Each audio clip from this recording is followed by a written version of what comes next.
রাজধানী তেজগাঁ থেকে সংবাদ সন্ধ্যা নিয়ে আপনাদের সঙ্গে আছি আমি অনিমেষ কর এবং আমি তাসনিমে জান্নাত অর্থী। শুরুতেই জানাবো বার্তা কক্ষের সবশেষ।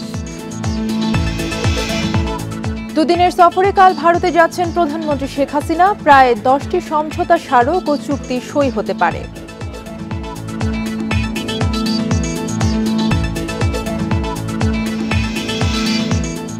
বাড়ছে বন্যার বিস্তৃতি, 4 জেলায় 17.5 লাখ মানুষ পানিবন্দী। সিলেট বিভাগে এইচএসসি পরীক্ষা স্থগিত।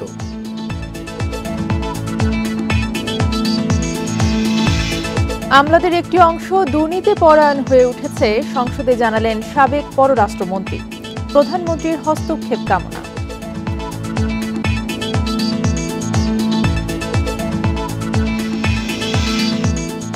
রাজস্ব কর্মকর্তা মতিউর রহমানই ইফাতের বাবা, নিশ্চিত করেছেন ফেনীর সংসদ সদস্য নিজাম হাজারী।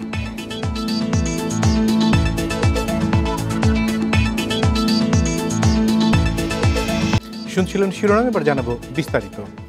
ভারতের নবনির্বাচিত প্রধানমন্ত্রী নরেন্দ্র মোদীর আমন্ত্রণে 2 দিনের রাষ্ট্রীয় সফরে কাল দুপুর 2টায় দিল্লি যাচ্ছেন প্রধানমন্ত্রী শেখ হাসিনা। এ সফরে দুদেশের বাণিজ্য, বিনিয়োগ, যোগাযোগ, নিরাপত্তা, বিদ্যুৎ সহযোগিতার পাশাপাশি তিস্তা ইস্যু নিয়ে আলোচনা হতে পারে। সই হতে পারে 10টি সমঝোতা স্মারক ও চুক্তি। জুনেই ভারতের নতুন সরকারের শপথ অনুষ্ঠানে যোগ দেন প্রধানমন্ত্রী শেখ হাসিনা। 8 থেকে 10 জুনের সফরে একান্তে বৈঠক করেন নরেন্দ্র মোদীর সঙ্গে। এ সময় শেখ হাসিনাকে দ্বিপাক্ষিক সফরের আমন্ত্রণ জানান মোদী। সে আমন্ত্রণে সাড়া দিয়ে শুক্রবার 2 দিনের সফরে দিল্লি যাচ্ছেন প্রধানমন্ত্রী শেখ হাসিনা। বিজেপি টানা তৃতীয়বার সরকার গঠনের পর কোন দেশের সরকার প্রধানের এটি প্রথম সফর। নির্বাচনের পরে 2 দেশের মধ্যে আলাপ আলোচনা, নেতৃবৃন্দের মধ্যে সম্পর্কের গতি কীরকম সেটার একটা মূল্যায়ন। বিশেষ করে আমার ধারণা যে বাংলাদেশে ভারত যে $8 বিলিয়ন লোন আমাদেরকে দিয়েছে, তার কিন্তু এখনো পর্যন্ত 20% বেশি কিন্তু ব্যবহৃত হয়নি। এখন এই জায়গাটায় আমার ধারণা একটুখানি বেশি মনোযোগ দিয়ে দেখা দরকার যে কেন হচ্ছে না।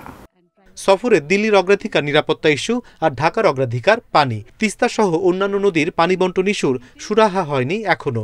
এছাড়া সীমান্তে বাংলাদেশি হত্যা এবং বাণিজ্যের কিছু কিছু ক্ষেত্রে শুল্ক সংক্রান্ত জটিলতা রয়েছে। আমরা অনেক বেশি ইম্পোর্ট করি ভারত থেকে, ভারত ওই পরিমাণ ইম্পোর্ট করে না। সেক্ষেত্রে একটা বিরাট ট্রেড গ্যাপ রয়েছে। সেটাও কিভাবে আমরা কমিয়ে নিয়ে আসতে পারি, ভারতের বাজারে আমরা কিভাবে যেতে পারি, সেটা একটা ইম্পর্টেন্ট। সীমান্ত একটা ইম্পর্টেন্ট। দ্বিপাক্ষিক সম্পর্কের ক্ষেত্রে আমি মনে করি তিস্তা চুক্তির একটা সমাধান ইনশাল্লাহ আমরা আশা করতে পারি। শেখ হাসিনার সরকার এই তিস্তাটা না করতে পারে, সেক্ষেত্রে মমতার কেউ বাইরে থেকে একটা প্রেশার ছিল, তো এখন সেই জায়গাটায় আমি মনে করি নেই। সেন্ট মার্টিনসে মিয়ানমারের গুলি এবং দেশটির ভেতরে চলমান সংঘাতের আঁচ মোকাবিলায় ভারতের সঙ্গে আলোচনার তাগিদ কূটনীতিবিদদের। মিয়ানমারের ভেতরে কিন্তু একটা বড় ধরনের মানবিক সমস্যা তৈরি হচ্ছে, এবং সেই ক্ষেত্রে বাংলাদেশ বলেন, ভারত বলেন, চীন বলেন, সকলেরই কিন্তু আমরা এফেক্টেড হওয়ার আশঙ্কা কিন্তু থাকছে। তো কাজেই এই বিষয়গুলো নিয়ে আমার ধারণা পারস্পরিকভাবে আলোচনার একটা সুযোগ আছে। শনিবার সকালে ভারতের রাষ্ট্রপতি ভবনে প্রধানমন্ত্রী শেখ হাসিনাকে লাল গালিচা সংবর্ধনা ও গার্ড অব অনার দেয়া হবে। পরে হায়দ্রাবাদ হাউসে নরেন্দ্র মোদীর সঙ্গে বৈঠক। ভারতের রাষ্ট্রপতি দ্রৌপদী মুর্মুর সঙ্গেও সাক্ষাৎ করবেন শেখ হাসিনা। অনিমেষ কর, ইন্ডিপেন্ডেন্ট নিউজ, ঢাকা। আলোচনার মাধ্যমে ভারতের সঙ্গে সব সমস্যার সমাধান করা হবে বলে জানিয়েছেন আওয়ামী লীগ সাধারণ সম্পাদক ওবায়দুল কাদের। অভিযোগ করে বলেন, তবে বিএনপি ভারতের সঙ্গে সমস্যা তৈরি করে দেশের ক্ষতি করছে। দুপুরে বঙ্গবন্ধু এভিনিউয়ে ঢাকা মহানগর উত্তর দক্ষিণ ঢাকা জেলা আওয়ামী লীগ ও 2 সিটি মেয়রের সঙ্গে যৌথ সভায় এসব কথা বলেন ওবায়দুল কাদের। পরে দলের 75তম প্রতিষ্ঠা বার্ষিকীর আয়োজন নিয়ে জানান, আগামীকাল বেলা 3টায় শোভাযাত্রার আয়োজন করা হয়েছে। শোভাযাত্রাটি রাজধানীর ইঞ্জিনিয়ার্স ইনস্টিটিউশন থেকে শুরু হয়ে ধানমন্ডি 32 নম্বরে গিয়ে শেষ হবে। এছাড়া সিলেটের বন্যা কবলিত এলাকার মানুষের পাশে দাঁড়াতে দলীয় নেতাকর্মীদের প্রতি আহ্বান জানান ওবায়দুল কাদের।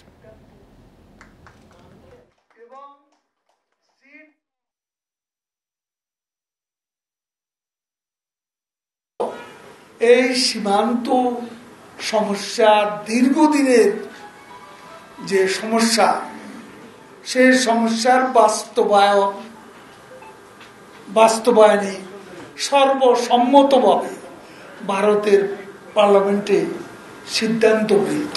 সম্মানজনক পারস্পরিক আমরা কূটনীতি চাই। সিলেটের ১৩ উপজেলার সবগুলোই এখন বন্যা কবলিত। প্রায় ৮.৫ লাখ মানুষ পানিবন্দী।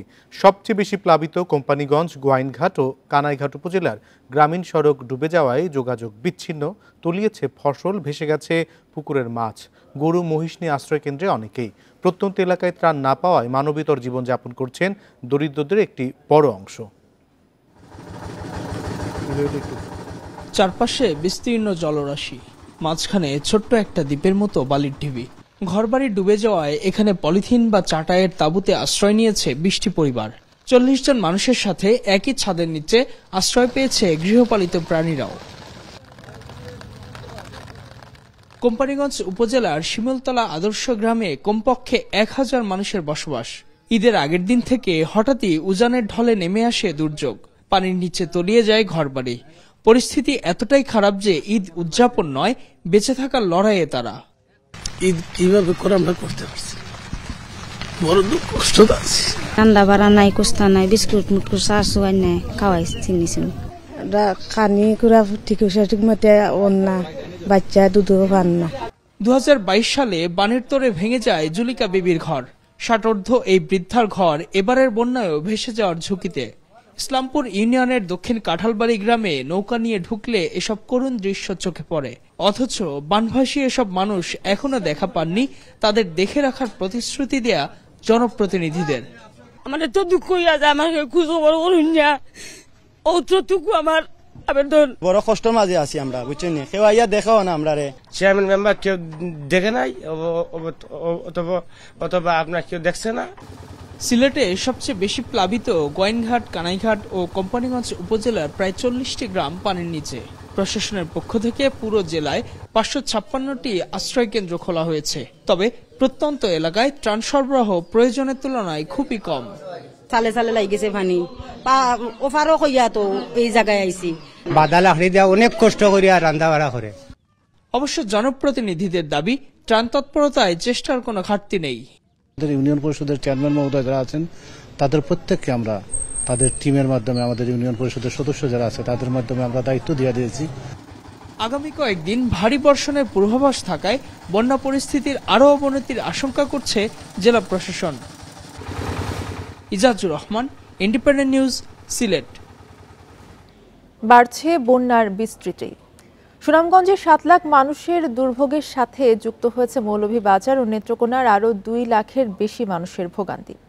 নদীর ২ কূল উপচে উত্তরের ৪ জেলায় নিম্নাঞ্চল ডুবছে, দেখা দিয়েছে নদী ভাঙন। এর মধ্যে বন্যার পানিতে ডুবে মৌলভীবাজার ও নেত্রকোনায় ৩ শিশুর মৃত্যু হয়েছে। উজানের ঢল কমে আসায় সুনামগঞ্জে সুরবাসহ সব নদীর পানি কমছে, তবে কমেনি বানভাসীদের ভোগান্তি। এখনও ১১ উপজেলায় পানিবন্দী প্রায় ৭ লাখ মানুষ। এর মধ্যে সবচেয়ে বেশি দুর্ভোগে ছাতক ও দোয়ারাবাজারের বাসিন্দারা। একটা রুম নেওয়ার জন্য 2 তলাতে আর কি আমরা খুব চেষ্টা করতেছি, কিন্তু এখন পর্যন্ত কোনো সন্ধান আমরা পাইতেছি না। এবং সব দিকে যদি খবর লাগাচ্ছি, সব দিকেই খুবই খারাপ অবস্থা। ফকির হল আমরা এখানকার বিকা একটা করে খাইতে পারেন না, মানে আমরা কোনো সাহায্য দিতে পারেন না। এদিকে বুধবার রাত থেকে মৌলভীবাজারের বড়লেখার ২০ গ্রাম সহ ৪০ গ্রামে নিচু এলাকা পানি প্রবেশ করে ভোগান্তিতে আছেন প্রায় ২ লাখ মানুষ। এর মধ্যে ঢলের পানিতে ডুবে ২ শিশুর মৃত্যু হয়েছে। উত্তরেও বাড়ছে বন্যার সংখ্যা। তিস্তার পানি বেড়ে নেত্রকোনার কলমাকান্দায় প্লাবিত হয়েছে ৬৫ গ্রাম। এদিকে কুড়িগ্রামে গত দুদিনে নদী ভাঙনে সদর ও রৌমারী উপজেলায় গৃহহীন হয়েছে ৫০ পরিবার। ভাঙনের ঝুঁকিতে পড়েছে সদ্য সংস্কার করা বন্যা নিয়ন্ত্রণ বাঁধ। আসা যাওয়া করণ যায় না, রাস্তাঘাট সব তল হয়ে গেছে। আমরা ঘর থেকে বাড়িতে অনেকটা কষ্ট হয়ে যায়। বর্ষার কারণে একটু চাপ পড়ছে। তিস্তা নদীর ভাঙনটা স্রোতটা অব্যাহত থাকে, কঠিন থাকার কারণে চাপটা বেশি। আশা করি যে এটা আমরা দ্রুত চেষ্টা করতেছি এটা নিষ্পত্তি করা যায়, কিভাবে ভাঙনটা রোধ করে কিছু বাড়িঘর রক্ষা করা যায়। রংপুরের কাউনিয়ায়ও তিস্তার বিভিন্ন অংশে ভাঙন দেখা দিয়েছে। পাওপোর কোনো প্রতিরোধমূলক ব্যবস্থা না থাকায় স্থানীয়রা স্বেচ্ছাশ্রমের ভিত্তিতে জিও ব্যাগ ফেলছেন। আমাদের এখন নদী ভিতরে ঢুকে যাইতেছে, বীরের মধ্যে, পুকুরের মধ্যে ঢুকে যাইতেছে। বাড়ি ঘরে দেখেন টিনের অবস্থা, বাড়ি ঘর কেমন অবস্থা। এদিকে গাইবান্ধার ব্রহ্মপুত্র, ঘাঘর, তিস্তা ও করতোয়ার পানি বেড়ে ৩ উপজেলার নিম্নাঞ্চলে পানি প্রবেশ করেছে। নীলফামারীর ডিমলায় বুড়ি তিস্তায় বাঁধ ভেঙে পানিবন্দী ২ শতাধিক ঘরবাড়ি। রেশমি নন্দী, ইন্ডিপেন্ডেন্ট নিউজ। কিশোরগঞ্জের ইটনা অষ্টগ্রাম মিঠামইনের অল ওয়েদার সড়কের কারণে পানি আটকে গেলে ব্যবস্থা নেওয়া হবে বলে জানিয়েছেন পানি সম্পদ প্রতিমন্ত্রী জাহিদ ফারুক। দুপুরে সিলেট ও সুনামগঞ্জে বন্যা দুর্গত এলাকা পরিদর্শন শেষে সাংবাদিকদের তিনি কথা বলেন। নদীর চর অপসারণে 9টি ড্রেজিং স্টেশন স্থাপনের কথা জানান প্রতিমন্ত্রী। যাতে করে জল নদী পানি যাতে পাস করে সেটার ব্যবস্থা আমরা যদি আটকিয়ে যায়, এবার বন্যার সময় আমরা দেখব বর্ষার সময় যে আটকিয়ে যায় সেটার জন্য আমরা ব্যবস্থা গ্রহণ করব। এটা হচ্ছে সুরমা নদীতে কিছু জায়গায় কিছু কিছু হাম্প হয়ে আছে, চর পরে উঁচু হয়ে গেছে, এগুলোকে আমরা ড্রেজিংয়ের আওতায় আমরা আনতেছি। ভারতের আসামে বন্যা পরিস্থিতির আরও অবনতি হয়েছে। রাজ্যের 19 জেলার 979টি গ্রাম প্লাবিত হয়েছে। ক্ষতিগ্রস্তের সংখ্যা প্রায় 3 লাখ। মে মাস থেকে এ পর্যন্ত প্রাণ গেছে 26 জনের। 1 থেকে 18 জুন পর্যন্ত আসামে 323 মিলিমিটারের বেশি বৃষ্টিপাতের রেকর্ড হয়েছে। এর মধ্যে বুধবারই বৃষ্টি হয়েছে 42.2 মিলিমিটার, যা স্বাভাবিকের তুলনায় 211% বেশি। ভারী বৃষ্টিতে সৃষ্ট বন্যায় সবচেয়ে বেশি ক্ষতিগ্রস্ত হয়েছে করিমগঞ্জ এলাকা। সেখানে ক্ষতিগ্রস্তের সংখ্যা প্রায় 2.5 লাখ। টানা বৃষ্টিতে বেড়েছে ব্রহ্মপুত্র ও বরাক নদীর পানি। কপিলী ও কুশিয়ারা নদীর পানি বইছে বিপদসীমার ওপর দিয়ে। এমন পরিস্থিতিতে ভারতের আবহাওয়া বিভাগ বলছে শনিবার পর্যন্ত ভারী বৃষ্টি অব্যাহত থাকবে আসামে। এতে বন্যা পরিস্থিতির আরও অবনতির আশঙ্কা করা হচ্ছে। সোমবার পর্যন্ত হালকা থেকে মাঝারি বৃষ্টির পূর্বাভাস রয়েছে অরুণাচল, নাগাল্যান্ড, মিজোরাম ও মণিপুর ও ত্রিপুরায়।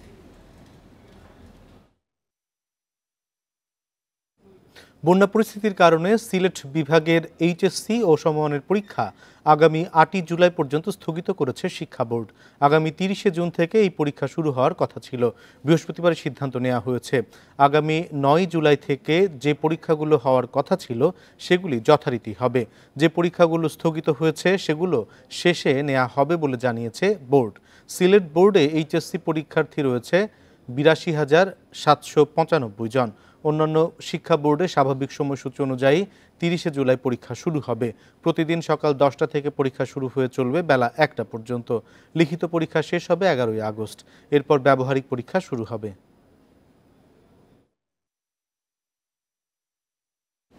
আমাদের একটি অংশ দুর্নীতি পরায়ণ হয়ে উঠেছে। তাদের থামাতে প্রধানমন্ত্রীর হস্তক্ষেপ চেয়েছেন সাবেক পররাষ্ট্রমন্ত্রী ডক্টর এ.কে আব্দুল মোমেন। বিকেলে জাতীয় সংসদের বাজেট আলোচনায় যোগ দিয়ে তিনি বলেন, দুর্নীতির কারণে সরকারের ভাবমূর্তি ক্ষুণ্ণ হচ্ছে। তার মতে প্রতি বছর সরকারি কর্মকর্তা কর্মচারীদের সম্পদের হিসাব প্রদান বাধ্যতামূলক করা দরকার। সরকারি প্রকল্পের ব্যয় কমানো ও রাজস্ব বাড়ানোর দিকে নজর দেওয়ার তাগিদ দেন আব্দুল মোমেন। বলেন, জনগণ দ্রব্যমূল্যের ঊর্ধ্বগতিতে অসহায়। উৎপাদন ঠিকঠাক থাকার পরেও কেন সবকিছুর দাম বাড়ে তা ভাবা দরকার। দুর্নীতিবাজদের কঠোর শাস্তির আওতায় আনলেই দুর্নীতি কমবে বলেও মন্তব্য করেন সাবেক পররাষ্ট্রমন্ত্রী। ঢালাওভাবে কালো টাকা সাদা করার সুযোগের বিষয়ে প্রশ্ন তুলে বলেন, এতে সৎ করদাতারা নিরুৎসাহিত হবেন। কর্মচারীদের স্থাবর অস্থাবর সম্পদের বার্ষিক হিসাব বাধ্যতামূলক করা এখন সময়ের দাবি। কিছু সংখ্যক দুর্নীতিবাজ কর্মকর্তার কারণে দেশের সুনাম নষ্ট হচ্ছে। এসব ব্যাপারে স্বচ্ছতা, জবাবদিহিতা এবং কঠোর শাস্তির ব্যবস্থা করলে দুর্নীতি কমবে।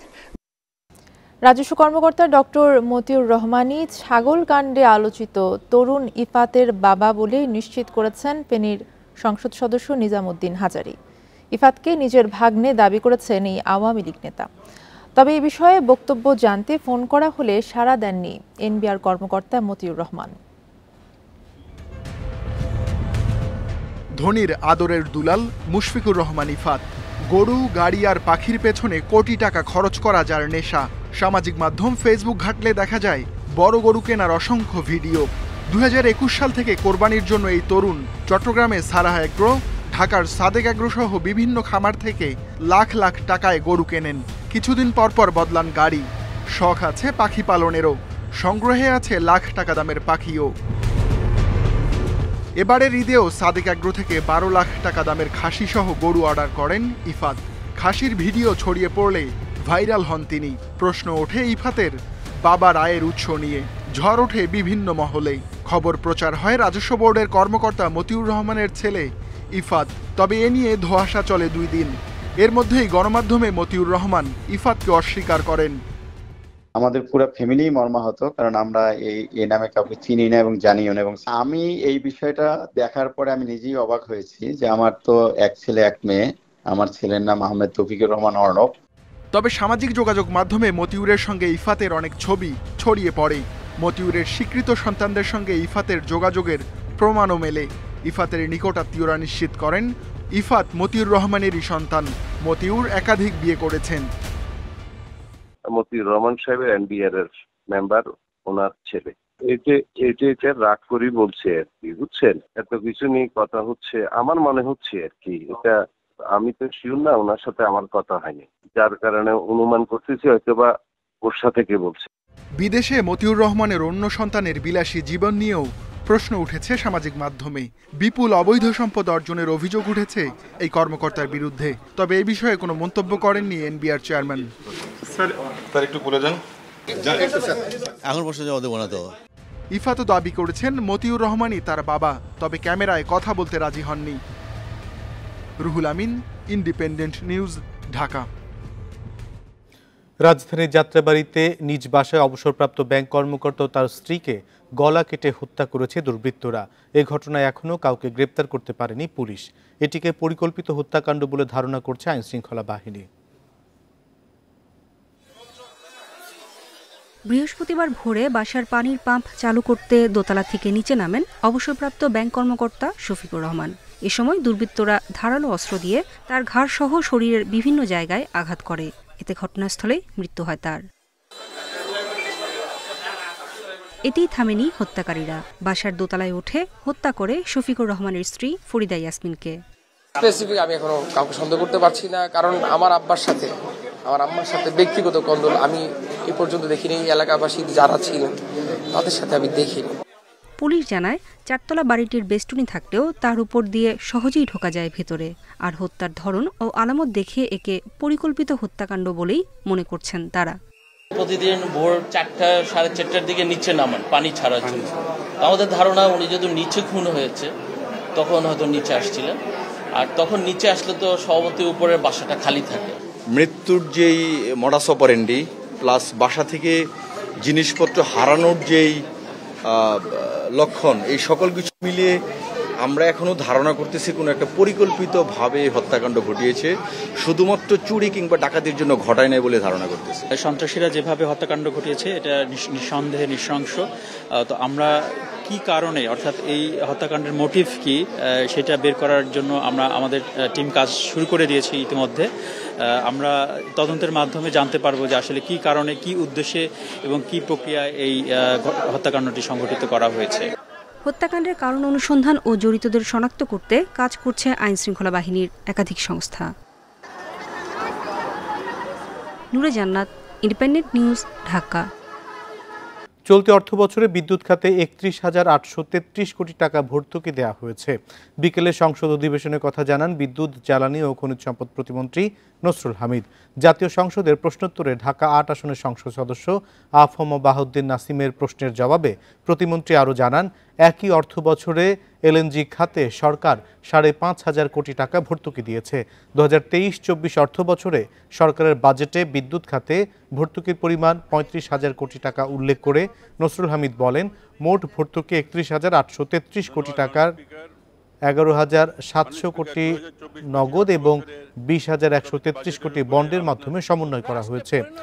সরকার বর্তমানে ডাইনামিক প্রাইজিং ফর্মুলায় জ্বালানি তেলের মূল্য নির্ধারণ করে জানিয়ে তিনি বলেন, বিশ্ববাজারের সঙ্গে সামঞ্জস্য রেখে দেশে জ্বালানি তেলের মূল্য সমন্বয় করতে বলা হচ্ছে বলে এতে কোনো ভর্তুকি নেই। মিয়ানমার গুলি করলে পাল্টা গুলি করা হবে, এ বিষয়ে সর্বোচ্চ সতর্কতা নেওয়া হয়েছে বলে জানিয়েছেন স্বরাষ্ট্রমন্ত্রী আসাদুজ্জামান খান। সচিবালয়ে সমসাময়িক বিভিন্ন বিষয়ে সাংবাদিকদের প্রশ্নের জবাবে স্বরাষ্ট্রমন্ত্রী কথা জানান। মন্ত্রী বলেন, সেন্ট মার্টিন ইস্যুতে সরকার মিয়ানমারের সাথে যোগাযোগ করেছে, তারা জানিয়েছে মিয়ানমার এখন গুলি করছে না। এছাড়া মন্ত্রী বলেন, সাবেক আইজিপি বেনজিরের সম্পদের বিবরণ তিনি নিজে দেবেন, প্রমাণ না পাওয়া পর্যন্ত তাকে অপরাধী বলার সুযোগ নেই। আর সাবেক ডিএমপি কমিশনার আসাদুজ্জামানের বিরুদ্ধে এখনও কোনো সুনির্দিষ্ট কোনো অভিযোগ হয়নি। এদিকে ঝিনাইদহের এমপি আজিম হত্যাকাণ্ডের তদন্ত শেষ হওয়ার আগে বিস্তারিত বলা যাবে না বলেও মন্তব্য করেন স্বরাষ্ট্রমন্ত্রী। আমাদের টেকনাফের কাছে কিছু নাব্যতা হারিয়েছে আমাদের নাফ নদীর আমাদের পোর্শনে, কাজেই সেইখান দিয়ে আমাদের নৌ চলাচল করতে পারে না, যেতে হয় ওই মায়ানমারের অংশ দিয়ে, সেইখানেই এই বিপত্তিটা করে। কখনো মানে মায়ানমার আর্মি, কখনো আরাকান আর্মি ফায়ার ওপেন করে। আমরা দোনো দলের সঙ্গেই আমরা বলে দিয়েছি যে আমাদের গুলি করলে আমরাও এরপরে পাল্টা গুলি করব। কাজেই আমাদের এইখানে আর কোনো গোলাগুলি হচ্ছে না। ওখানে যে মায়ানমারের 2টি জাহাজ ছিল সেগুলো ফেরত নিয়ে গিয়েছে। সমকালীন বাংলা সাহিত্যের বিশিষ্ট কবি অসীম সাহাকে ফুলের শ্রদ্ধায় বিদায় জানালেন স্বজন, বন্ধু ও ভক্ত অনুরাগীরা।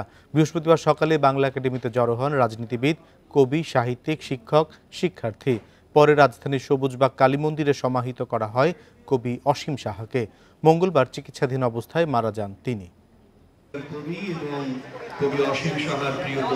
মেঘাচ্ছন্ন আকাশের মতোই যেন মনে মেঘ জমেছে বাংলা একাডেমির নজরুল মঞ্চে জড়ো হওয়া সবার।